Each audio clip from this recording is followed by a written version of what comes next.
Hey guys, தஞ்சாவூருக்கு பெரிய கோயில் ரொம்ப ஃபேமஸ். அந்த கோவிலோட சைடு வாசல் இருக்கக்கூடிய ஒரு இயற்கை சர்பத் ஸ்டால் தான் பார்க்க போறோம். இந்த அண்ணா கடையில நான் 2 3 தடவை குடிச்சிருக்கேன். எனக்கு தொண்டைக்கட்டல், சளி அந்த மாதிரிலாம் எதுவும் ஆகல. ஸோ ரொம்ப ஹைஜீனாவும் பண்றாங்க. இது வந்து பாத்தீங்கன்னா நான் குலுக்கி சர்பத் ஆர்டர் போட்டிருந்தேன். அது பாத்தீங்கன்னா சப்ஜா விதை, பாதாம் பிசின், கொத்தமல்லி, இஞ்சி பூண்டு பெருங்காயம் விழுது வீட்லயே ப்ரிப்பேர் பண்ணி தான் கொண்டு வருவேன் அப்படின்னாங்க. அதில் மிளகாய் சாந்து, அதில் கண்டந்திப்பிலி, இதை மாதிரி மூலிகையும் சேர்த்துருந்தாங்க.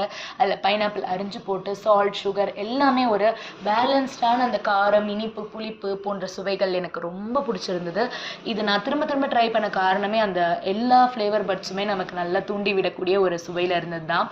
இதில் ஐஸ் க்யூப்ஸ் போட்டு ஒரு நல்ல குலுக்கி சர்பத் ரெடி பண்ணி கொடுத்தாங்க. இவங்க தான் அந்த அண்ணா. ஸோ நெக்ஸ்ட் டைம் நீங்களும் தஞ்சாவூர் பெரிய கோயில் போனீங்கன்னா இந்த கடையில் ட்ரை பண்ணுங்கள். ஸோ ட்ரை பண்ணிவிட்டு எப்படி இருக்குன்றதையும் மறக்காமல் கமெண்ட் பண்ணுங்கள். இந்த மாதிரி வீடியோஸ்க்கு நம்மளோட channel like, share and subscribe பண்ணிடுங்க. மறக்காம நம்மளோட இன்ஸ்டாகிராம் பேஜையும் ஃபாலோ பண்ணிக்கோங்க.